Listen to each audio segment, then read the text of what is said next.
చంద్రబాబు నాయుడు గారు అసలు నేను మిమ్మల్ని తిడదామని అనుకోవట్లేదు. కానీ ఇప్పుడు మీరు ఇచ్చిన స్టేట్మెంటు నా బ్లడ్ బాయిల్ అయిపోతుంది. దేవుడు మిమ్మల్ని క్షమించడు.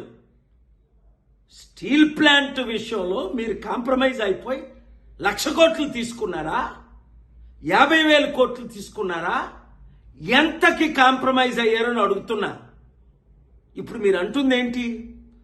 సెంటిమెంట్ అని అనకండి, మనకెవరు సపోర్ట్ చేయరు అంటే అర్థం ఏంటి? ఎత్తుకెళ్ళిపోవడమేనా మోదీ గవర్నమెంట్? అదానీలకి అంబానీలకి అమ్మేయడమేనా? 8 లక్షల కోట్ల విలువైన స్టీల్ ప్లాంట్ని మీ 3 పార్టీలు అమ్మిస్తే ఏప్రిల్ 25ని ఏపీ హైకోర్టుకి వెళ్ళి జడ్జి శేషయ్య గారు ముందు ఆర్గ్యూ చేసి స్టేటస్ కో తీసుకొచ్చాను అమ్మకుంటా. ఇప్పుడు సీక్రెట్గా అమ్మడానికి మీరు గ్రీన్ సిగ్నల్ ఇచ్చినట్టేనా? ఎలక్షన్ ముందేమన్నారు? స్టీల్ ప్లాంట్ని కాపాడుకుందామని 100 సార్లు అన్నారు. ఇప్పుడేమంటున్నారు?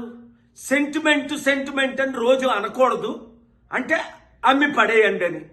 మీకు వస్తున్న లాభం ఏంటి? ప్రజలు ప్రశ్నిస్తున్నది. మీకు ఎంత డీల్ సెటిల్ అయింది?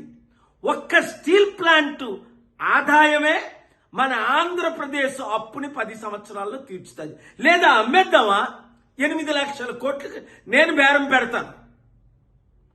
33,000 ఎకరాలు మొత్తం, ఎకరం 30 కోట్లు, 9 లక్షల కోట్లు విలువైనది.